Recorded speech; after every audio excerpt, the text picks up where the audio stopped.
longo atu I nisi o whaiunga. Ia, mangai o ina fo ia I tātou ngā reo I ne vai aso ua vai aso ia nisi fo ia o tātou kuana. Ma lori langi mnana so Samoa. Ama tātou si whamatalanga I le tuli loa o le mata upu I le tātou wa au le Nafanua lea o lo o paulia pea le a au I sa le longa. Ia, sa longo atu o lo o whatau sangaina I le sosoani Australia. Mo le ave eseina o le wa amai le a au ia. Ma le toe au I tātou Australia mo le suesuenga. O le altu lana tonu o tātia ai le tātou wa lea. Ma le ua taunu mai le vaenga mua mua. O I lātou o lo iai le koto whakitoa I tūlanga nei o le tu esea tu o waa mai le tūlanga o lo o whauli ai sa tau nuu mai le whaiunga o le vai aso lea ia ma o lo whapea o na whaano fo esea I tūlanga fo I o lo mo mi ai le puipuinga o le tulu o le tootele o le au malanga o lo malanga mai mo le nei fo I whaamo moi o lea ua amata mai le lato whaina malanga mai tusa ma le dua vai aso malanga mai ai ma o le a waitau wina I aso ia malanga mai ai ia le au waa lea whaonga lea ma piliota o le whaanofo esea ina ia mawhai ai o na amata lia le lato ngā duena I le taunu mai I Samoa o whiuta na inga I le wao malo rua o lo o tau ina Australia le tūlanga o le o mai o lato tangata o lo ieito mai whapitoa. Ia ma le toso ina o le wa ai o toi whafo I atu I Australia mai ei suesuenga.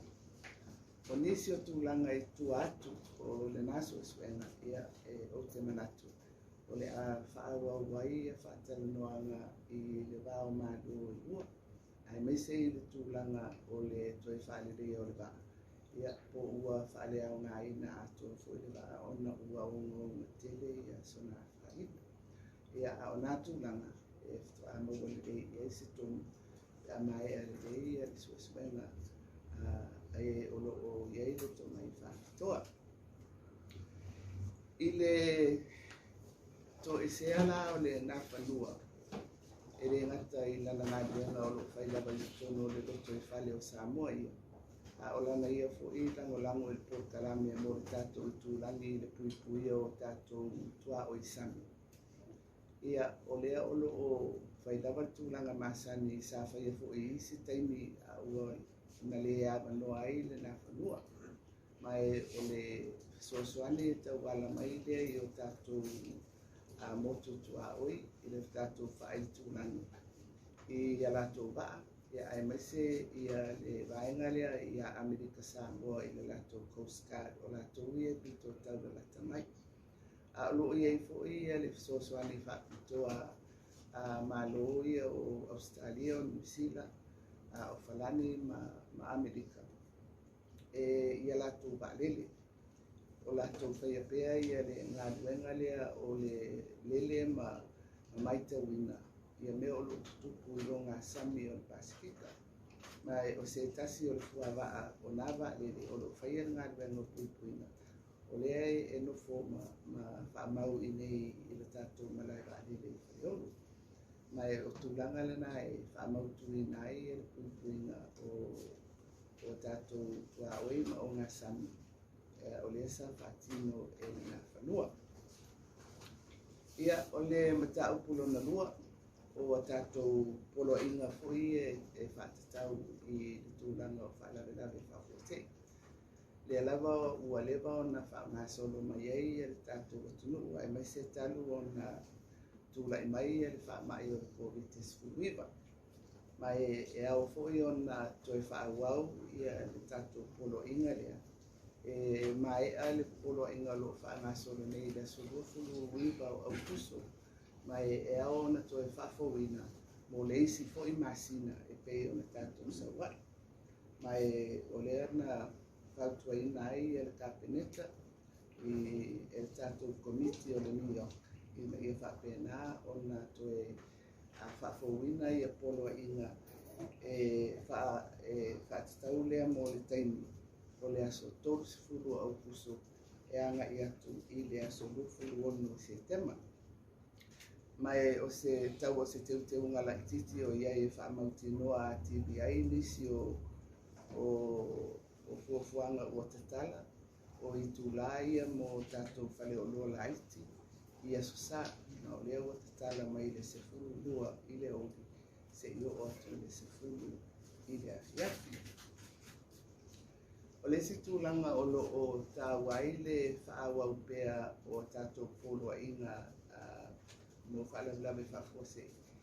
E le ngata i le mata upu au tū o le puipui alava o le tunuku o i le whaamai. Ai ona o le tātou tala o le tupe o le o lo whaanga solo ai i le taimi nei. O lo o whaavai le tātou tala o le tupe lunga o aia inga o le tula whono whaavai i whaalaulawe whafose. O lona wina o le si tū lea e awai ona whaawau i e tātou poloa inga. Ono o lea o lo solo ai lunga ia le whaasoa a le malo e tusa i matupe e whaatupe nai le whaangai o ino le tātou malo.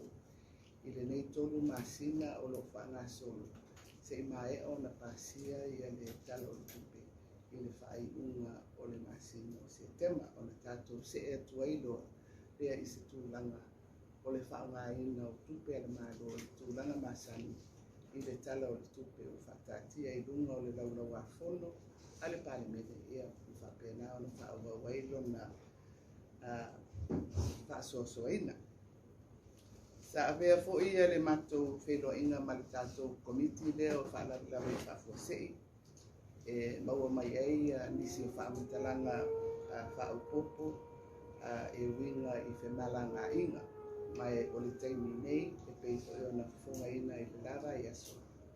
O lo o whaawau pēa le tāu fia o Valele e whaafo i mai ai i e mamadu o le tunu o waa i e tau o Repatriation flights mai i New Zealand.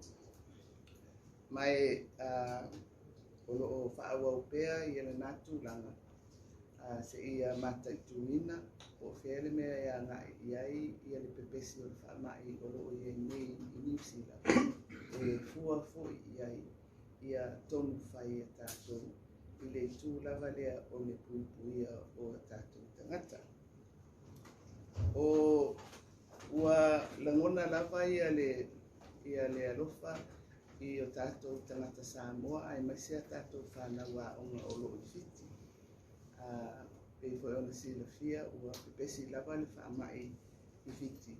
Ia ai whaaftai le alofa o le i o lo manpupuia pea ia o tātou tangata nuu ia ai maisei ai lātou o lo nufua onga i fiti. Ai o lo o taunu whai ia le tātou komiti o tāpenanga o mata upu nei. E baba ai i awala i mawhai o na whaafo i mai ai ia tātou tangata nei o lo o nonofu i fiti. O lo whaawau pēa ia whaatalo noanga o le mawhai lea o na malanga atu ia tātou tangata ngai i New Zealand. E na o le malanga i New Zealand ai le o le foi mai. Mai o i lātou o lo o whaawawai ia le tāpenanga lea mua o ngase. Ina i mawhai pēa o na maua le abanoa lona lua e le tau whanofo e sea i le tau watu. O le whaatalo noanga lea o se whaatalo noanga o wasengo tangata e malanga i New Zealand e au noa ma le whanofo e sea mua la o tātou ngase o lo ave i New Zealand mo tō whitina. Lona lua o i lātou e maua abanoa mo ngā luenga whawai taimi. Lona tolu o tātou tamaitia aonga o lo o toifia fo i New Zealand. O le wasenga lari na o lo o whaawau i e whaatalo noanga i le taimi nei. E whaafsiringia pe e ono foilea whaatuai ona whaatino ono o le mele tupu nei i New Zealand. Ia pe e lapa le awala e mawhai ona whaatino ai ona o lea malanga atu anga i New Zealand. Tātou tūmau pēr tūlanga o o le pui o le soifua maloloina o no le COVID. O le amatanga o le vai aso nei na whaiei se sauninga e amana i ai ma whawhitaia i a tātou pāanga o e sa sosoani mai i le au maia lea o tui pui o le tātou atunu. Ma ua iei le atoranga o tuinga mo tangata Samoa e ala mai i sosoani ia i a tātou pāanga o malo ia whapea mi whalapo tonga whaavao malo. Mai o le se lau fitu se fulu wafe ia le whaitaua o whai o tuinga ia ua mawhai o na whaamapoto mai e whaatino ai le ngā ruenga lea ia mai o le anganga lava ina ia mawhai o na whaatino matuli loa i le whainu mera lea o i lātou e tatau o na whaia o lātou tui. Mo le vasenga lea o le autala mou mai le sefulu dua tausanga i le sefulu valu tausanga.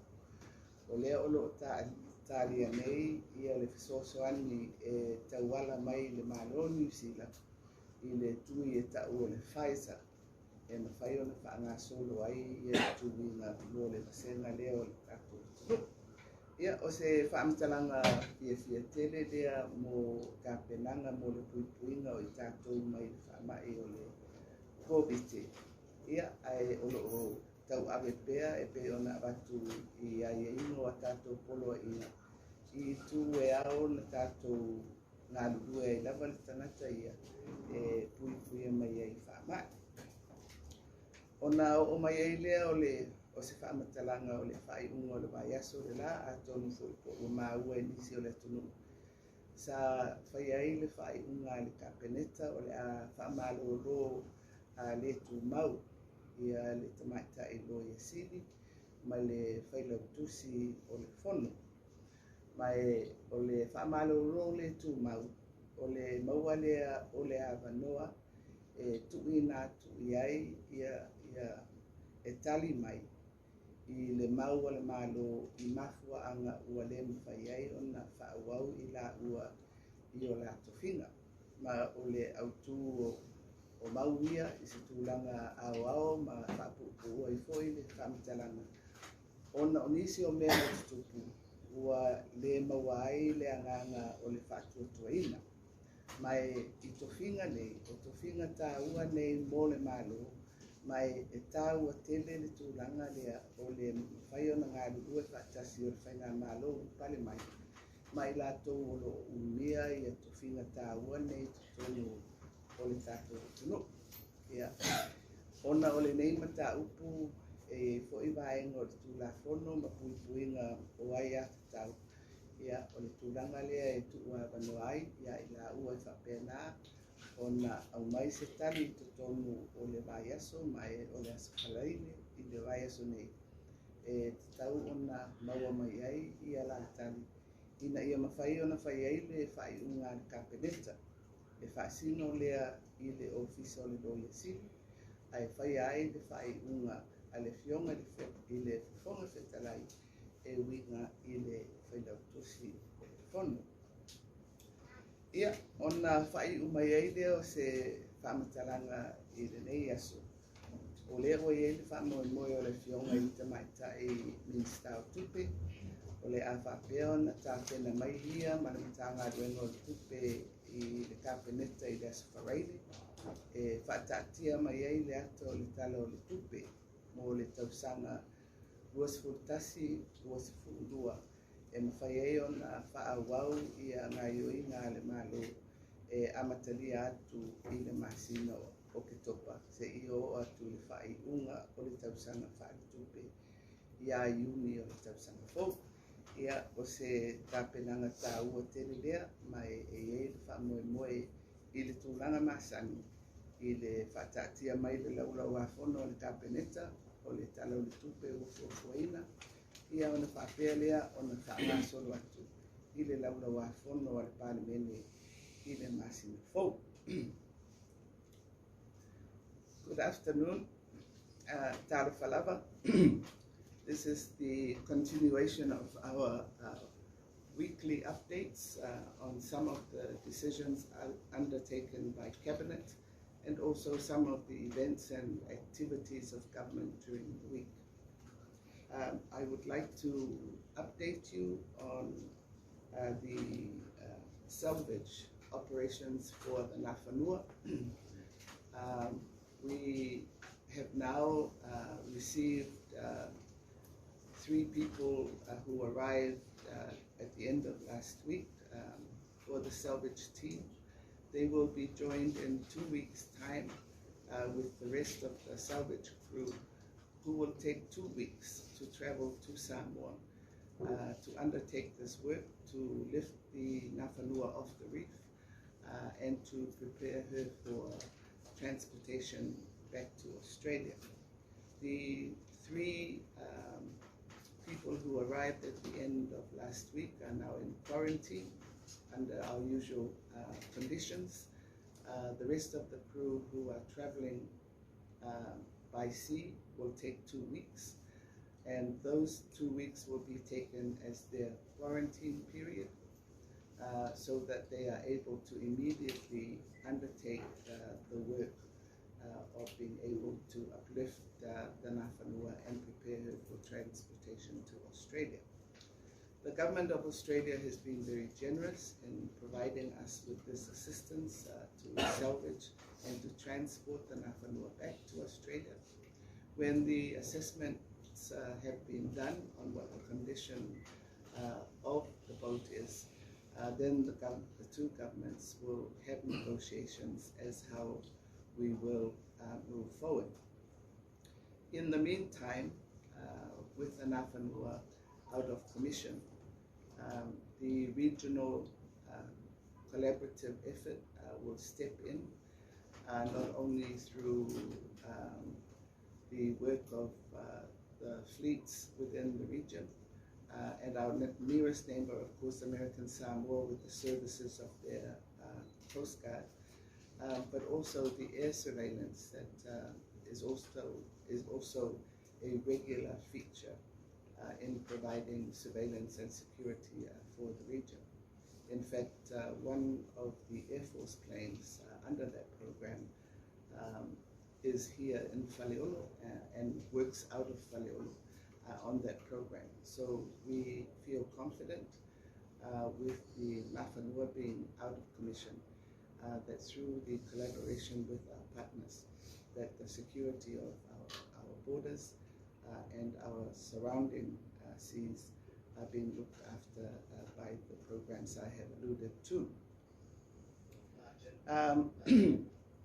We also had an update from our NEOC committee, who have advised the continuation of the emergency orders, that the proclamations of the emergency orders, that they be continued. The current order takes us to the 29th of August, so the next period will commence on the 30th of August until the 26th of September. And you will note that these renewals of the proclamations are done on a monthly basis. Apart from the protections for the COVID, by which the proclamations were commenced last year, our current budget is actually provided for under the provisions of emergency conditions. So this is one more reason to continue the proclamation for emergencies, is that the government budget is also vested in that. We were updated by the committee also on flights into Samoa or out of Samoa. Last week we made the decision to defer all repatriation flights from New Zealand given the new outbreak, and that we will keep an eye on the situation in New Zealand and make the appropriate decisions with regards to incoming flights to Samoa. We will still have the cargo flights and those cargo flights are able to take people out of Samoa, and they will continue.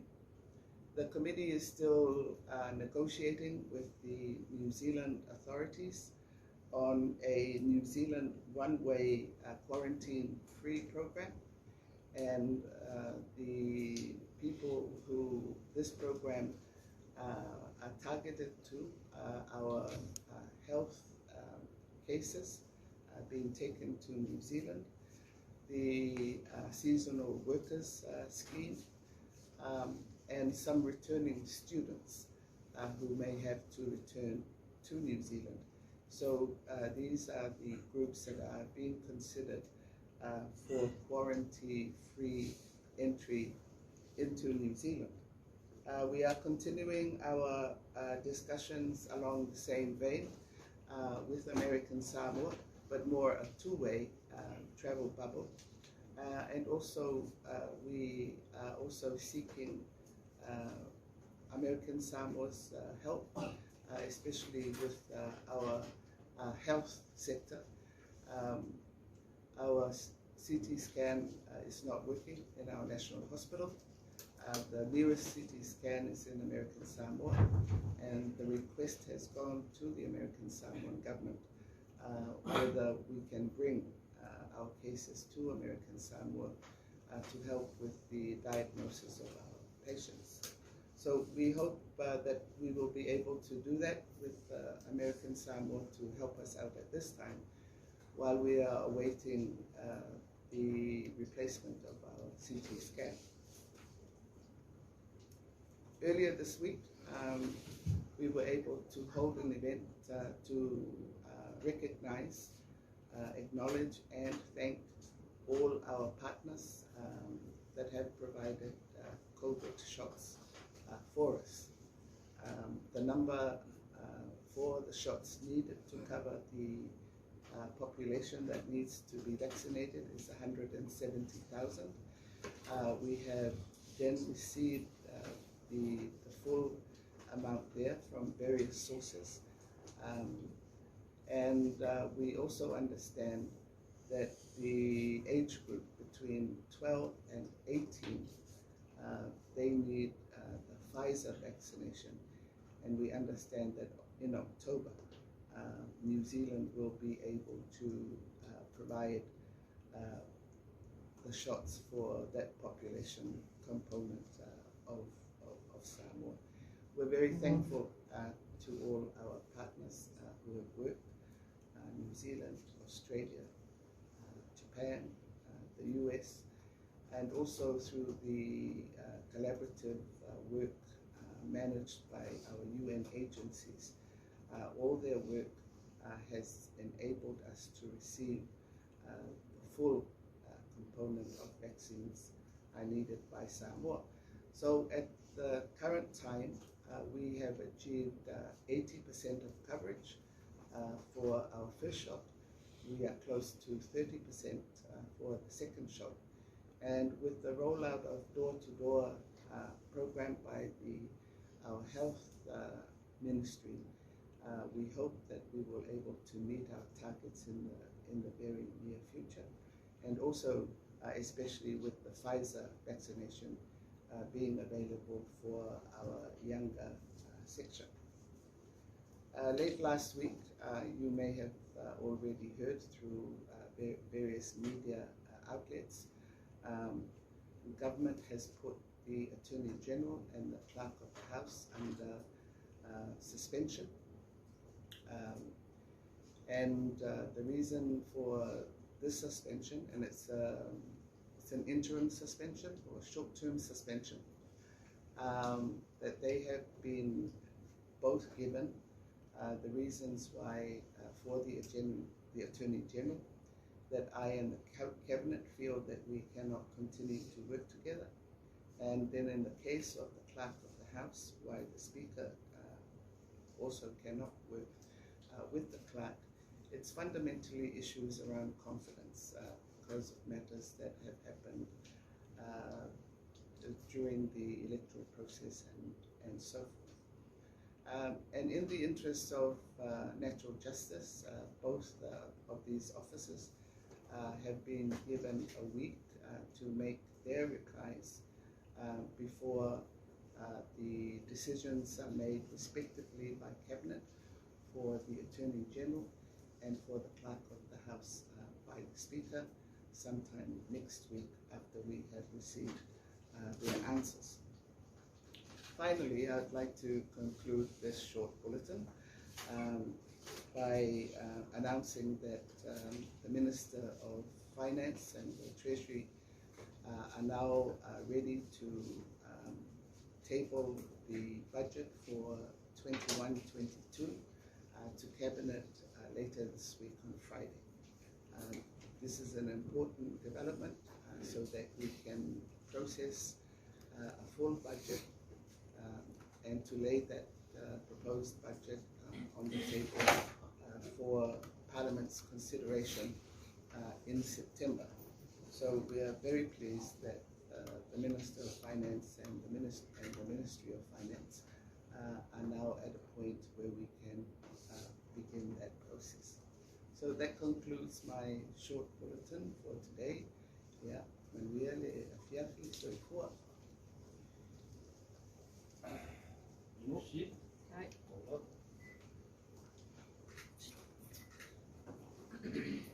Ya, Lola Velufion.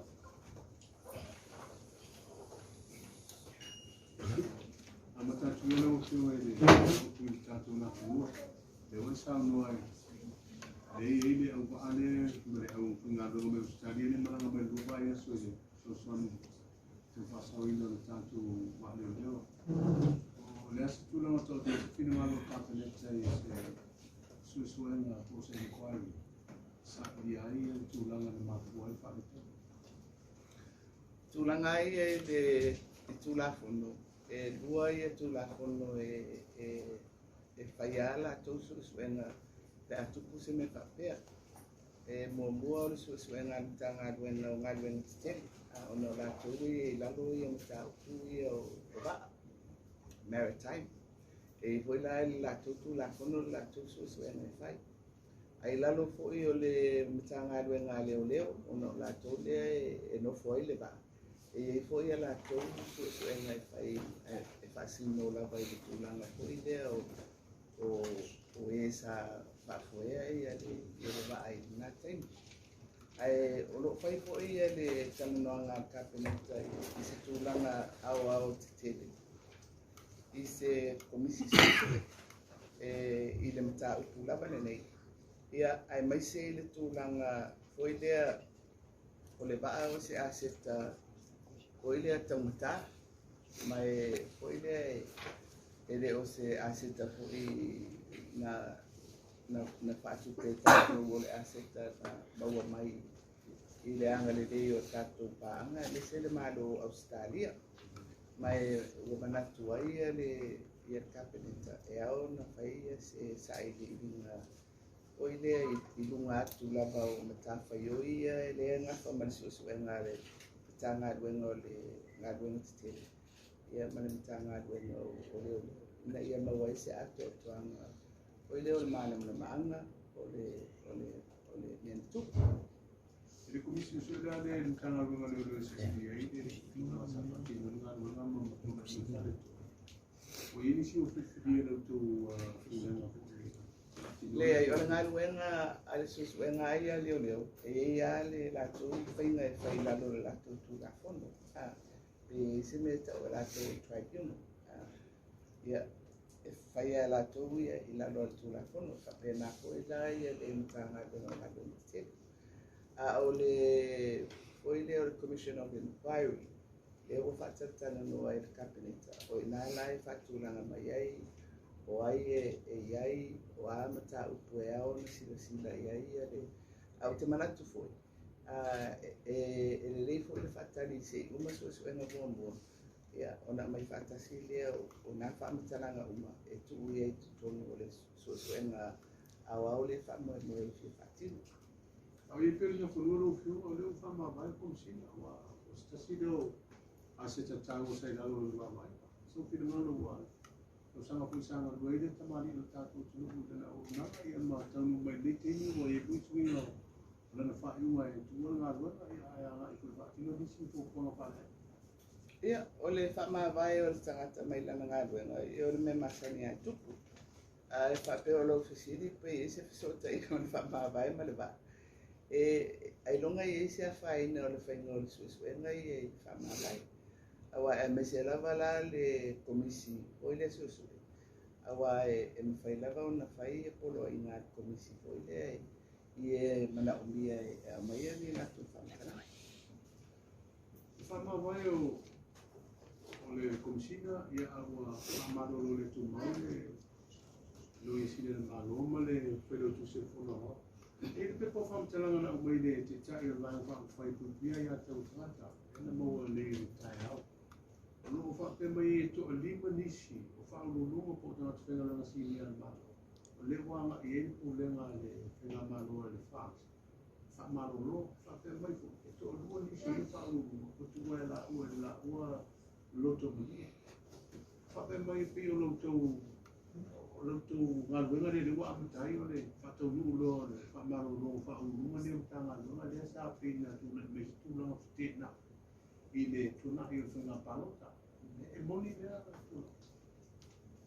le ai ele fa pe o ese pena fa vai ale vai na fa fai o le fa tu ele fo samo o ta si ama tu o mai do o ni mai ele o pena malo ko la to o fa o ia ai ele ar ta tu o pe I me o lo tu mai ia mo le to lo la le fa malo lo le tu mai ia pe o le no famtala o le tele au le whaawae o le mafuaami ona o tūlanga po i leo le whātutuina confidence ona o mea ututu e le o se mea o le pe na fuafuaina i sisi o nusu o le mea ututu ai mai se o tofinga tā ua o le malo o le e matawhai o I matiute o ofisa nei ai o le e mo la se va inga le malo ia ona o mea ututu e whainga tā tele ona whaau na matou ngā lupo whatasi.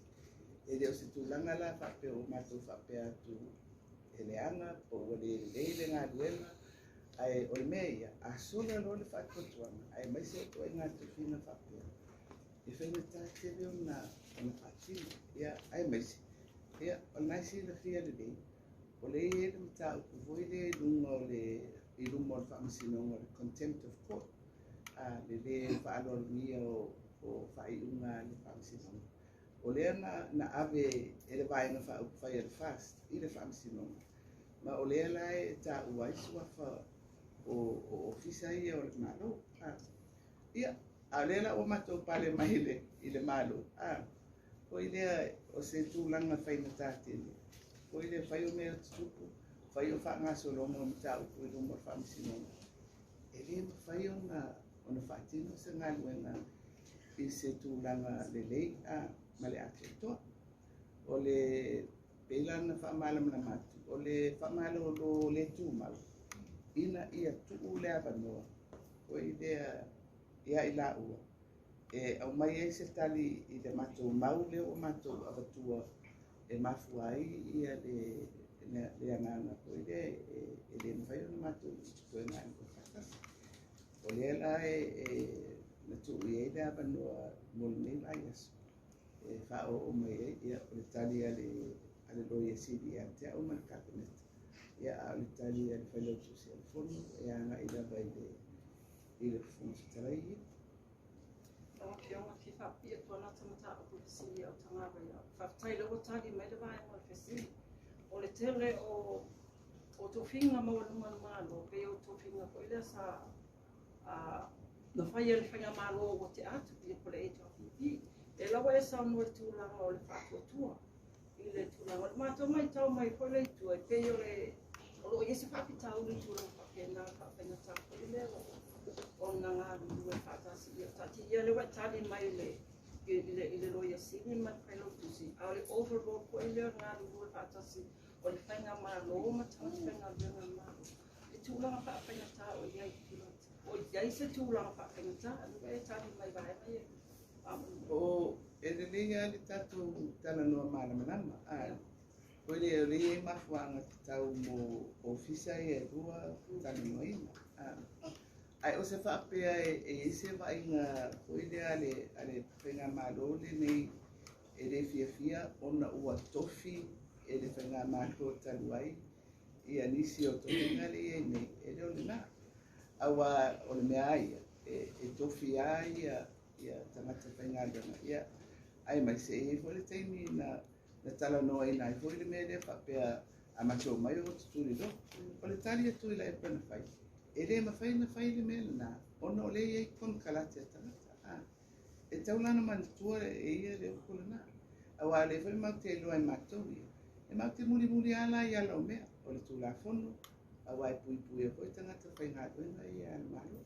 Ai ai a mafuanga e tutupu fai le e le mawhai e ona whaawau ia le ngāni koe whatasi. Ia ai mai se le me fai le o le whati nonga o le ngā tuenga. Pe iei ni winga e alia i mai. Fai le wa avea ni o lātou fai tantonunga ia whapolkiki pe a e lau te le langolango ina i whai ngā malo le ia. Ia, nā tūla fo i tangata ia whapena. Alu mea le fia tuli loa o le ngā luenga. Fai le whamoe e whai nunga o le tūlanga whaprofesa. Ina ia tū tangata i lon tūlanga whaatino ana mita whai oi ma ona titi. Ai ona fai le i le keisalia le loia sili ma le whailau tusi o fono. Ia le e onga tele mai ole wo o tūlanga o le whamsinonga ia na mita. Ia e matua i le mawhai ona ole o masaa le puwai pa a mawhai na tu o se si wha upunga whampena. Leo fionga le tūlanga le fesi koe le ofisile le sivahana le a whaasura tu tēte fisu. O le wha mo le sfreile o mai ei le ufuanga le tātou tala utu o tupe. I luma no tō lolo o whapeneta o sinisira o minista. E hoi sao no tūlanga i le whaango pēa o tātou iai tūlanga o pupunga i lalo le sui. O le fufua te bidei whaanga i no tupe tūlako le lalo whaamai whaamai. Ai o visi di a Orlando mautu tātou tala le tupe o tau tō i mo le pāle mene ma whaanga solo lo i tala utu.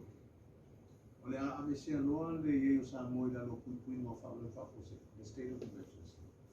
Ave e se mai tūlanga o le whaonga ino tupe.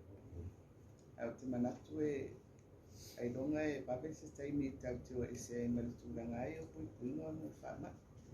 Ai ona o ai e inga o wharabla whakose i le titi ai nei runga le whaonga ino tupe mani. O le si mafua tau mai whaawa ume. Mo nei taimi, mo tolu masina hoi leo Iulai au kuso September. Ai tau ana o atu ia o katopa ia o tātou wholau lo i tūlanga masani ai o talo tuku. Lo fionga whamun molu, se ta semta upuna la ngā mai fo e taita i o le laitu i le nei vai asu. O le a se whainga whaavai ale malo lo o iai i mea tau same-sex marriage. Muli lang yung wow o semta upo lang nga may pe lita ita yung dito ngay silingi ay le malo lang yung uli asi fa nga fa bayo no li fa Apia may uli fa nga fa bayo le HRPP wo fa tolu nga approach la to ay te ina ile tadi sa mo uli la silingi ay le malo lang yung kami ya on me ai e o se mato kana no natura mai ele nai o tangata tala no e vai na nai in tau kuna mai foi na tasi foi ale tai e tau te to e foi le vai la vai tu la fo mai tu la ngai e tu la fono ia e pe ele o manino tu la fono tu la o le te fa pe mai o le marriage o fai poi ai e tu la fono i tu la nga fo ile ani fo le fa fo mai le tu no le fius wa inga o tu ai na tu sa e pe na pa una le mele te em fai no tali tu ai na ta o te mai fo ile o ta tu ti tiro fo fe le tu la fono te Kau fianga aman mole na vele ya fei la prosanga na ta ple sino ka aman mole. Le saudama foi ya fiale sua ya tu.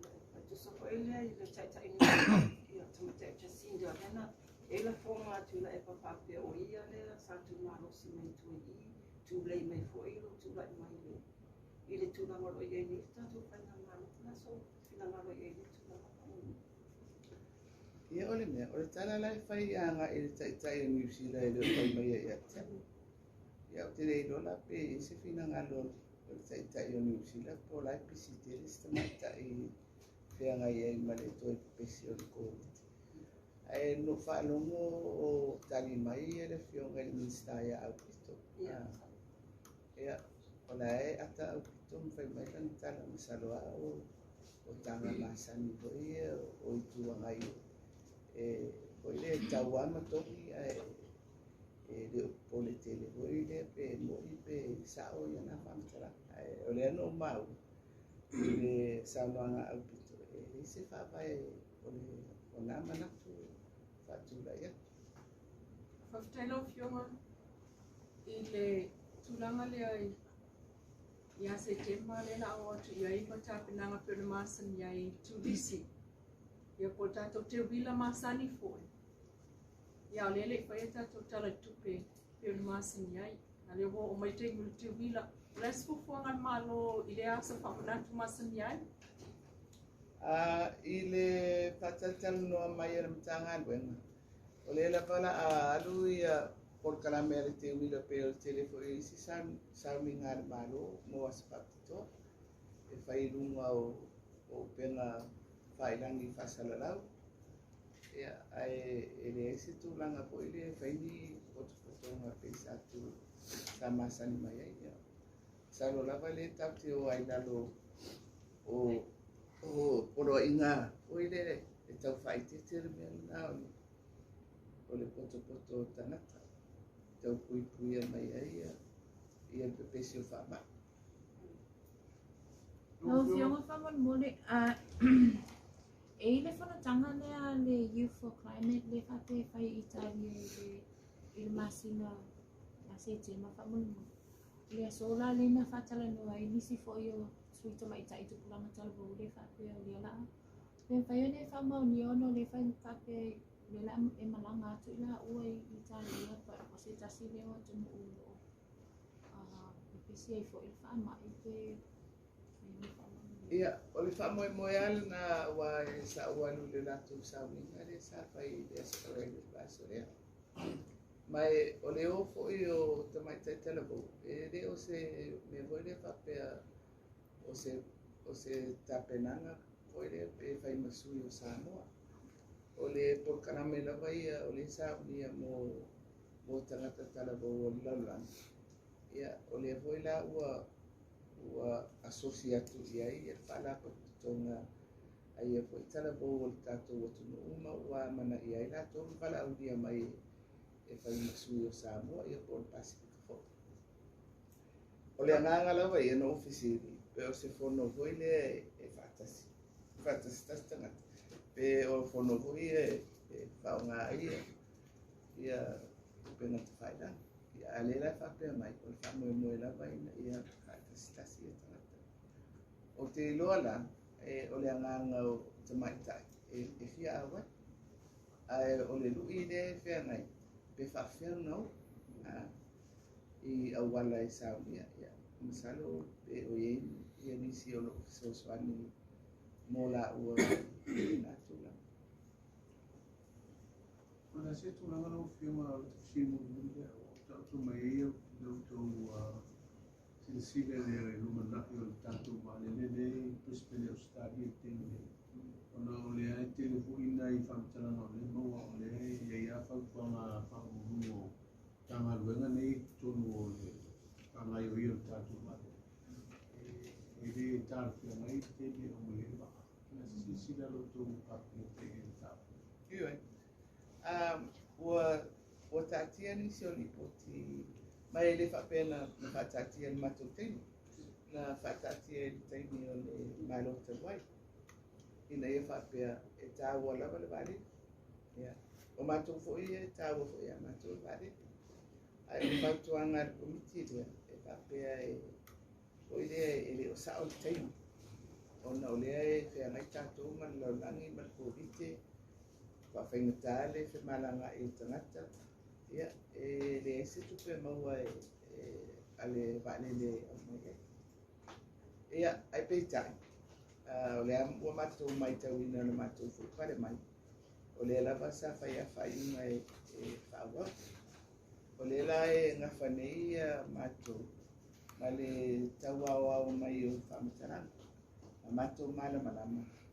O i lea o whea le tu, o i lea e au o na whai e se whaiunga. Pe whaua o pēr. Pe vai se tu tau fie mo nei taimu. Ia a oani foi le ni tūlanga i ono wa i ai mai. I whaingo na whaiunga. A me se tūlanga tau tupe. Ia pela e ani wha moe moe. Taimila tamai, pe se vai aso pea.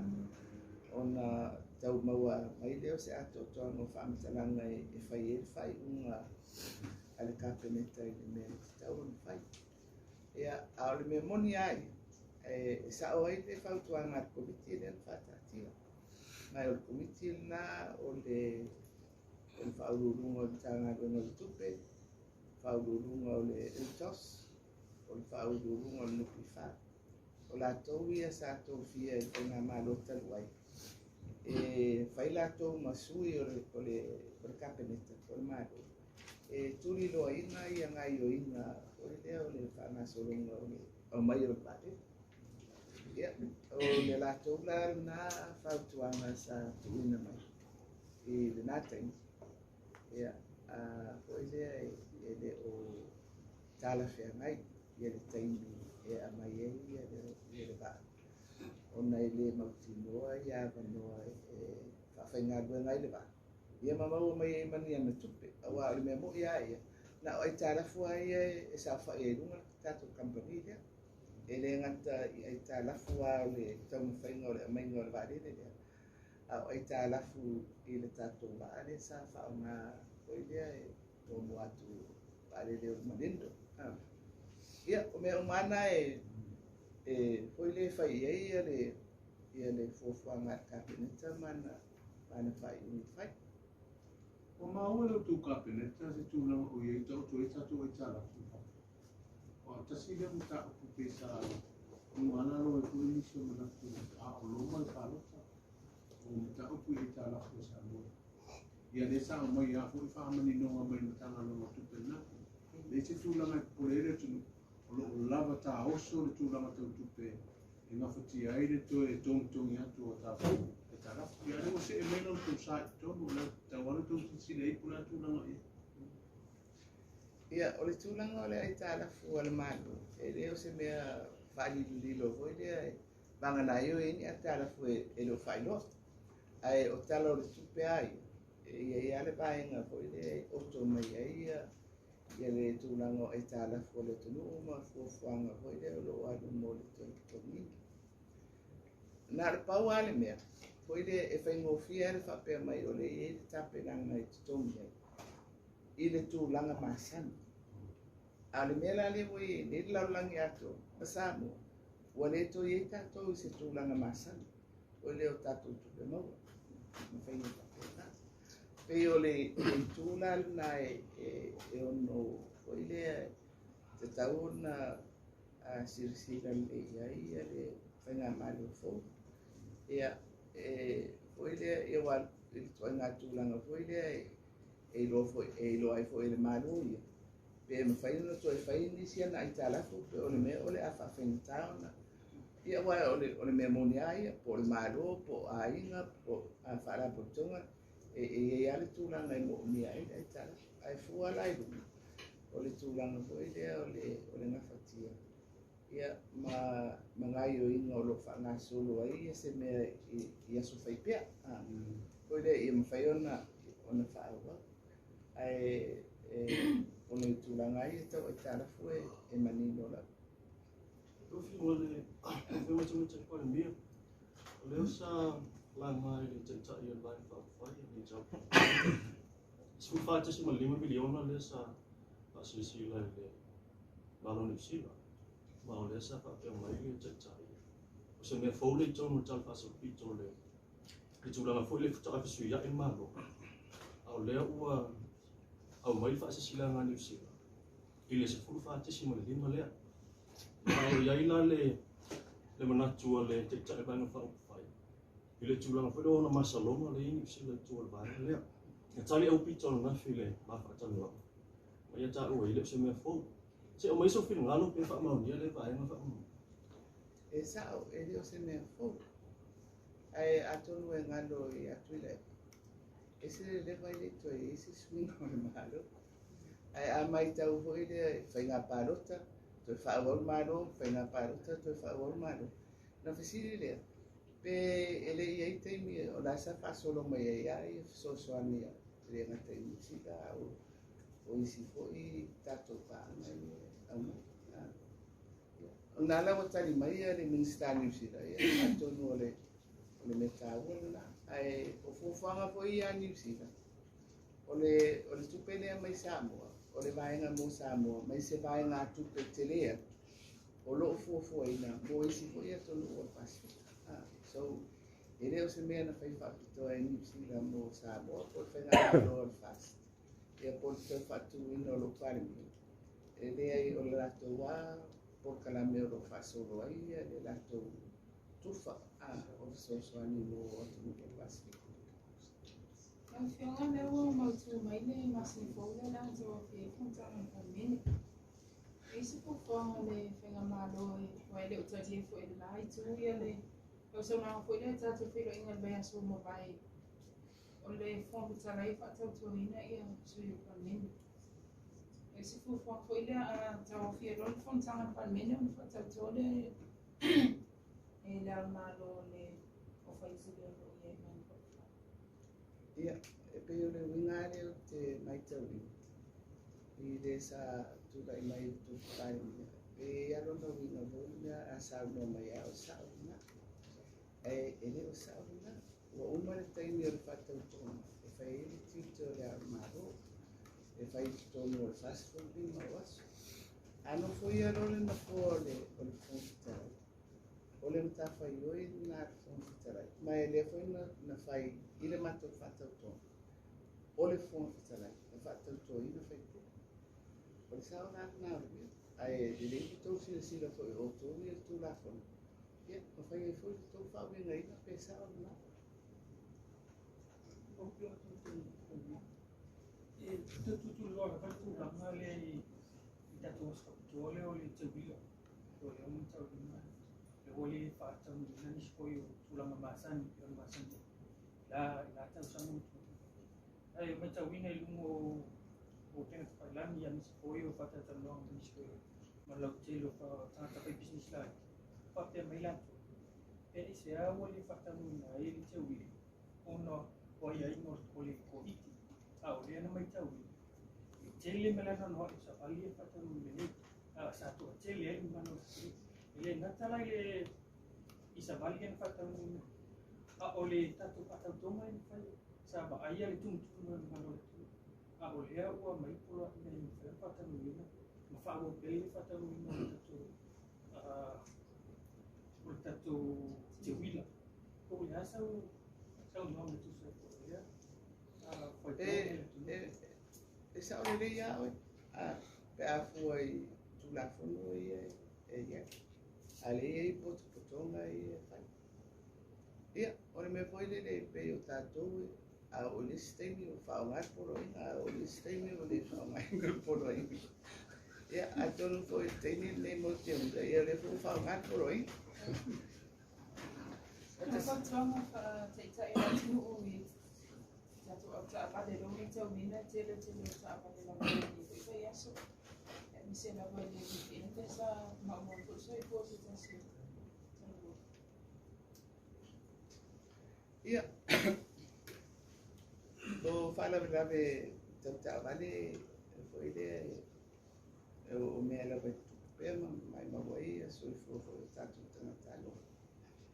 I foi taimi foi le po taimi o aso malolo pe tau ia se fai tau o aso na o tele ia fe malanga inga po mi fafiafianga e ono foi le tupu mai a me se ala tu lango le ava male ave o ta ia o le ala ele o mautino le mai i li potu fala lave ne pe le ala tu lango le ava ia o le paulava o le fatamala ma le saosaoa ae e sa'o ai o le ua maualuga le faitau numero i le paitau mai atonu fo'i ona faina va'ai pe ise mea na tupu lenā vaitau ua tupu ai nei fa'alatala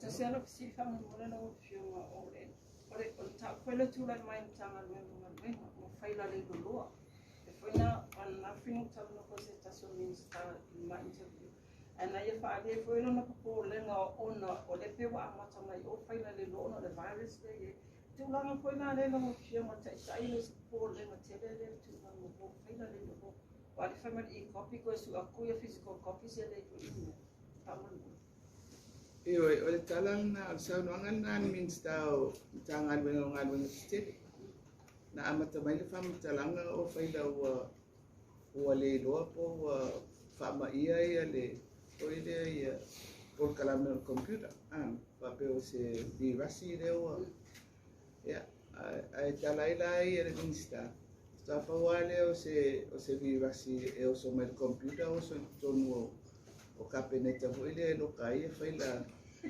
am taranga vengo ora foi su e pele foi me se me ia o ia pe tau fa la forma le se me le mai o se polenga foi de faina malo matu pale mai o matu ia ile ngana foi le o fa wa o se ngatu ngai ta o le ia o fa mo mai e o luale ma le nganga foi le i tangata faina ngana matu faila fa mo ai e fa mo i tangata faina ngana matu e no fa nga ina le pola to tau fale ma e kisuia i mai faina matu o la to ia tau si mea foi le fa go ia ai o le meu matu tala no ai mai talo no atu foi le minsta o le o kisota ina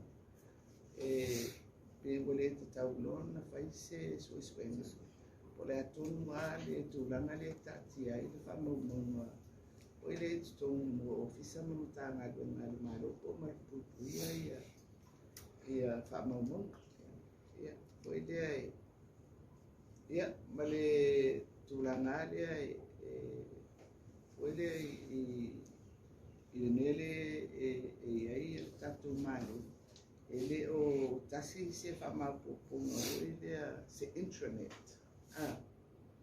ana whapea pe tasi ia pe o mwhaia na maua uma ia ni whamaumaunga ko ele se no fuanga e marupuipi ai o le mele tupu e tofu anu ta ngā luenga ia malana network o ele o le mela na e tauna ona fai ese so na o le i tanga dona te tasi e tau mau mai ese ata o fere le tati ai ia le matu pui o famo ia alo momoni mai foi mai le fea pa o le va foi ana tana no ina nei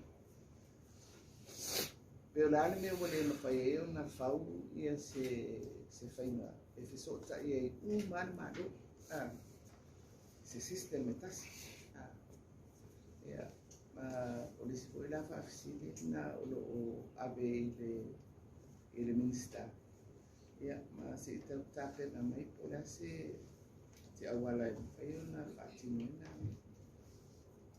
Faftaito tu loa tu ale fisilia no fiama palia. Ono leo maua ele tasi ia le matanga ruenga le utu poi fale tonu le o le leilo faila.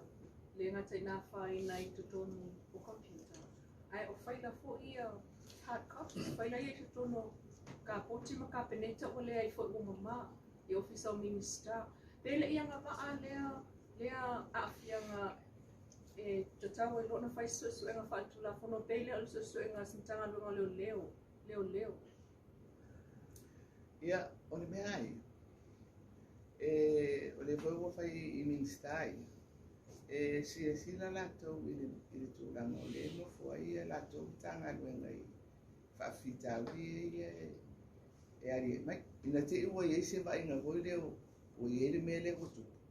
Ai, o le mea ia o le fta ari e mai e le tanga luenga o ngā luenga stele e tupu ai le mea le. Ai, o se mea la vai au o nā amata o nā bāwai e. Ma fai se por kalame fai se survey pe tau wala mai mtanga konga minstale o sotai e tau maua mai e se ata ko la me le tupu e stono malo mana records computer records anyway.